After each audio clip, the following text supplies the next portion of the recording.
శక్తిగల దేవాన్ని మీకు తెలుస్తున్నాను. అమ్మంతా మీరు వాక్యత సృష్టించారు. మానవునైతే మీ యొక్క సురక్షణ చేసి మీ యొక్క ఆత్మను తీర్చేటట్టుగా చేసిన భాగ్యం పట్టుకుంటున్నాను. మా యొక్క ఆధిపత్యులు ఆరామాలు అనేక సంవత్సరాలు నీ మేమలో జీవించినందుకు అది మంచి అట్లా తెలివిస్తే ఉత్సాహం అవిజయమైనప్పుడే మీరు వాగ్దానం చేశారు. మొట్టమొదటి వివాహం మీరే ఆరామాలు జరిపించడానికి చెందుతున్నాం ప్రభు. వాటి ద్వారా వచ్చిన అవిజేతను నిర్మూలన చేయడానికి మానవాళికి సంక్రమించిన పాపం శాపములను తీసివేయడానికి ముందుగా వాగ్దానం చేసిన దేవుడు మా పితలతోనూ న్యాయపత్రుల ద్వారాను ప్రవక్తల ద్వారాను రాజుల ద్వారా వాగ్దానం చేసిన దేవుడు నేను జ్ఞాపిస్తున్నాను.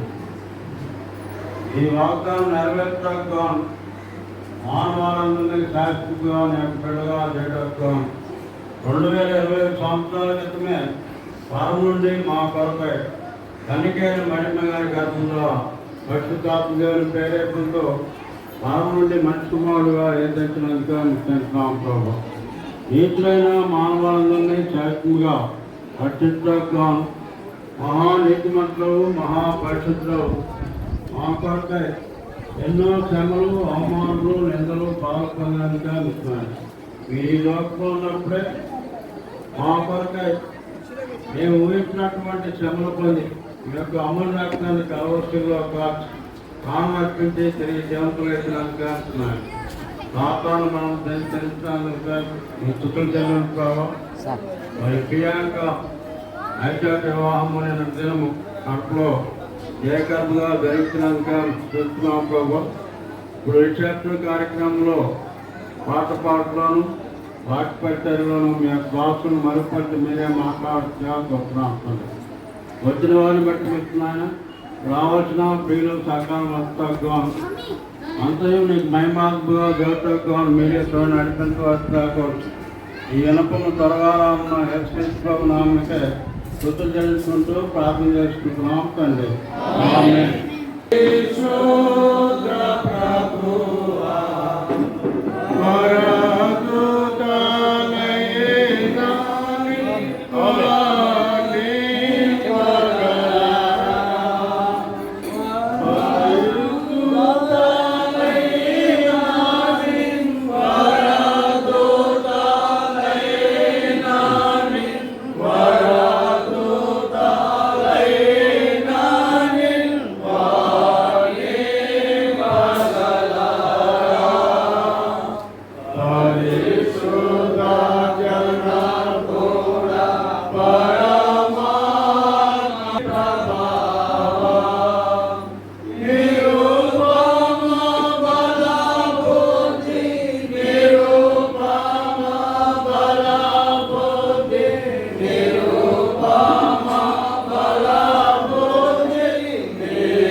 ప్రేమ నమ్మకము కలిగిన మా ప్రియరక్షకుడైన యేసుక్రీస్తు ప్రభువా, నీ నామమునకే స్తుతి ఘనత మహిమ ప్రభావాలు చెల్లిస్తూ ఉన్నాం. నిన్నటి దినము నీ సంకల్పమును ఏర్పాటును అనుసరించి మా ప్రభువా ప్రియాంక ఐజిస్ఫిలిప్ అనేటువంటి ఇద్దరు యవనస్తులను వివాహ వ్యవస్థలో మీరు జతపరిచిన విధానం కొరకై మీరు స్తుతించి కనపరుస్తున్నాం. ఈ భూమి మీద వారి ఎడలని ఉద్దేశము, సంకల్పము, ప్రణాళిక ఏమై ఉన్నదో బయలుపరిచి వారి యొక్క భవిష్యత్ జీవితం అంతా కూడా మీకు మహిమాకరంగానూ ఉన్నట్టుగా సహాయం చేయమని ప్రార్థన చేస్తూ తిరిగి ఈ దినము మేమందరం కూడా రిసెప్షన్ కార్యక్రమంలో చేరగలగా నీ నామమును బట్టి ప్రకటించవలసిన దాసులను బలపరచండి. నూతనంగా జతపరచబడినటువంటి ఉద్యోగస్తులను చేరి వచ్చిన బంధువులు, స్నేహితులు, శ్రేయోభిలాషకులు మీరు క్షేమము కలుగుతూ మీ మాటలు మీరు అనుగ్రహించమని ఆశీర్వదించే మీ చేతులకి అప్పగిస్తూ యేసుక్రీస్తు ప్రభువు నామం పేరిట ప్రార్థించి వేడుకుంటున్నాము తండ్రి. ఆమేన్.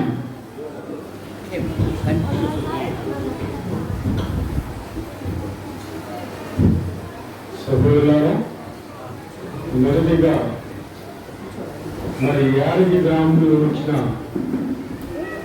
మరి దేవదాసు గారు వచ్చి వాక్య పరిచర్యలో బిడ్డలకు కొన్ని హెచ్చరికలు, వివాహం లేని వారికి కూడా కొన్ని హెచ్చరికలు ఇస్తూ దేవుని సందేశాన్ని చెప్పవలసిందిగా ప్రభుత్వ పేద మనం చూస్తూ ఉన్నాం.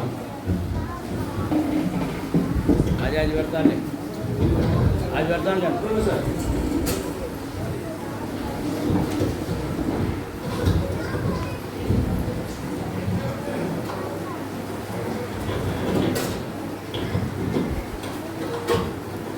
హలో. పరిశుద్ధ గ్రంథం నుండి మొదటి పేతురు పత్రిక 3వ అధ్యాయము 5-6 వచనాలు. అటువలే పూర్వము దేవుని ఆశ్రయించిన పరిశుద్ధ స్త్రీలను తమ స్వపురుషులకు లోబడుట చేత తమను తాము అలంకరించుకొనిది. ఆ ప్రకారము శారా అబ్రహామును యజమానుడని పిలుచుచు అతనికి లోబడి ఉండేది. మీరును యోగ్యముగా నడుచుకొనుచు ఏ భయమునకు బెదరక ఉన్న ఎడల ఆమెకు వినలగుదురు.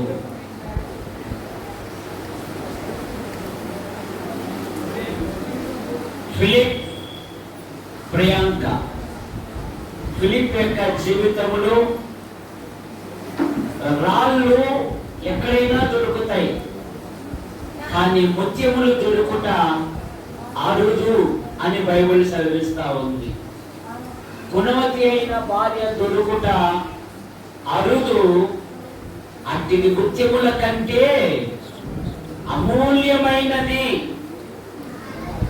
మరి ప్రియాంక యొక్క అబ్బా కుటుంబీకులు దేవుని యందు భయభక్తులు కలిగిన వారు, అలాగే ఫిలిప్ కుటుంబీకులు కూడా దేవుని యందు భయభక్తులు కలిగిన వారు. వివాహము అన్ని విషయములలో ఘనమైనది అని బైబిల్ సెలవిస్తా ఉంది. శారాను గురించి ఒక మాట మనం చదువుతూ ఉన్నాం. శారా జగలగొండి శారాయిని శారాగా మార్చాడు దేవుడు, రాజకుమారిగా చేశాడు. అలాగే ఫిలిపు విషయంలో ప్రియాంక రాజకుమారిగా ఆమెకు దేవుడు ఆయనకు దేవుడు ఆశ్చర్యకరంగా అనుగ్రహించాడు. శారా జీవితంలో మనం అనేకమైన విషయాలు మనం చూస్తాం. శారా అందాల రాశి, కానీ తన అందాన్ని బట్టి ఎక్కడే గాని తన భర్తను బలహీనంగా మాట్లాడలేదు. తన భర్తను యజమానుడని పిలుచుచు అతనికి లోబడి ఉండేను. శారా జీవితంలో దేవుడు అనేకమైన కార్యాలు జరిగించాడు. ఆదికాండం 17వ అధ్యాయము 15వ వచనములో దేవుడు అంటున్నాడు, శారాయిని నేను శారాగా మార్చాను అంటున్నాడు.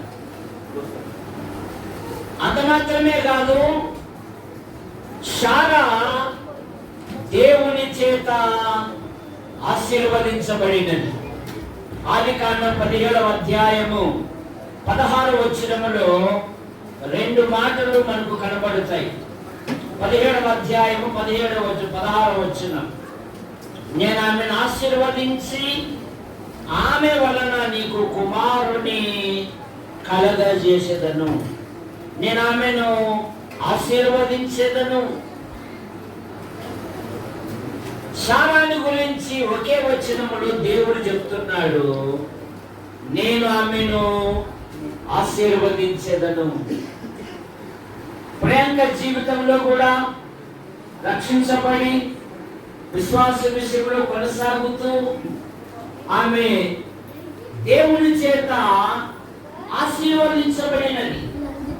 అంత మాత్రమే కాదు, శారాకు దేవుడు వాగ్దానం ఇచ్చాడు.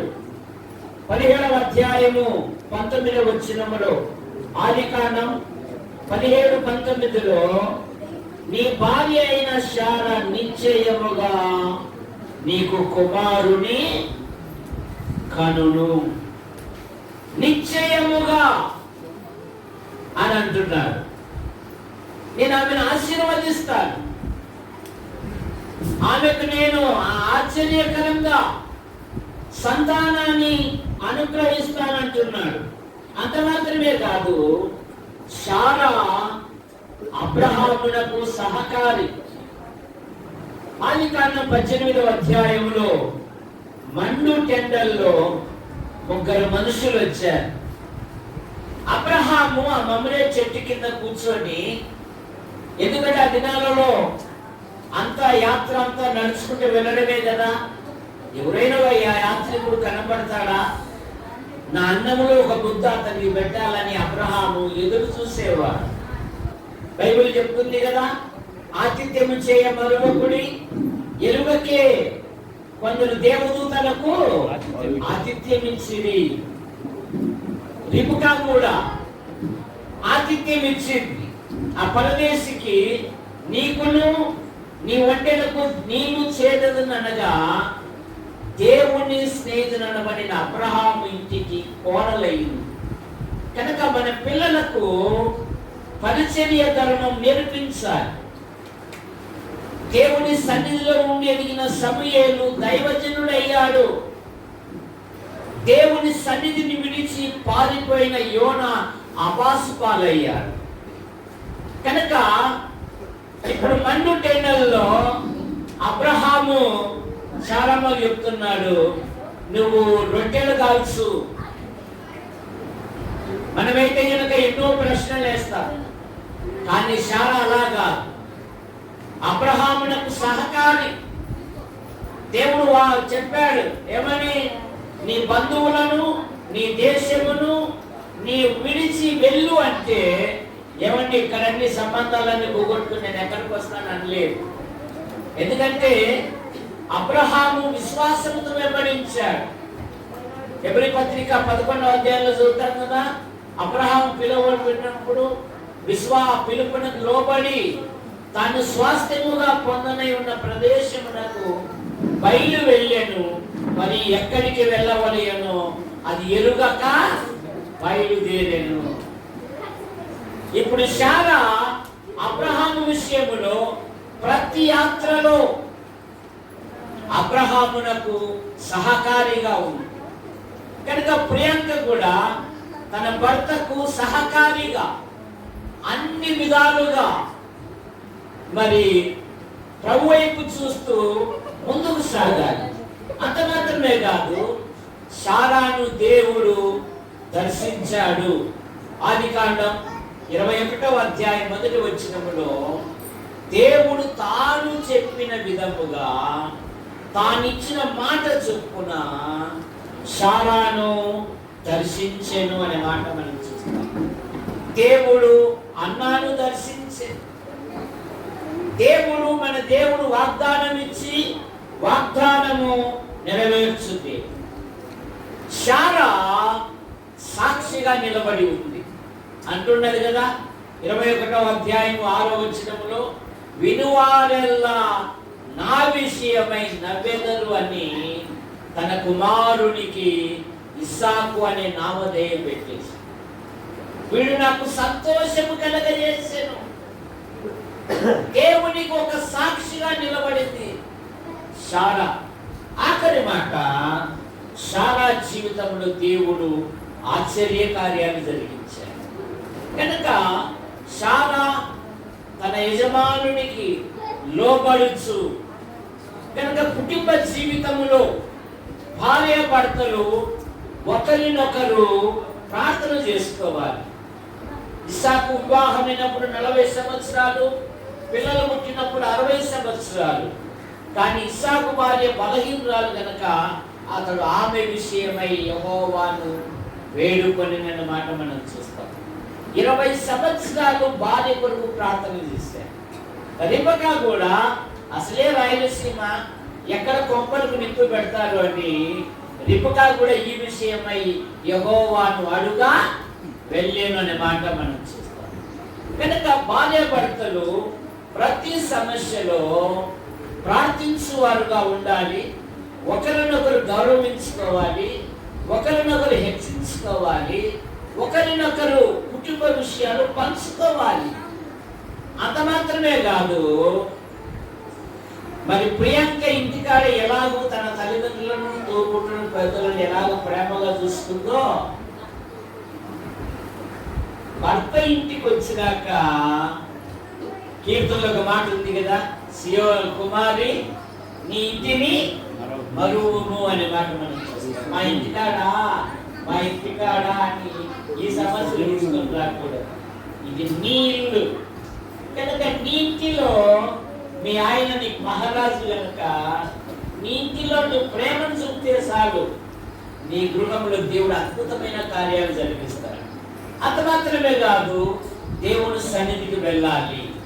రాజైన దావీదు ఏం కోరుకుంటున్నాడంటే 2 సమూయేలు గ్రంథం 7:29లో దయచేసి నీ దాసుడైన నా కుటుంబము నిత్యము నీ సన్నిధిలో ఉండునట్లు దానిని ఆశీర్వదించును.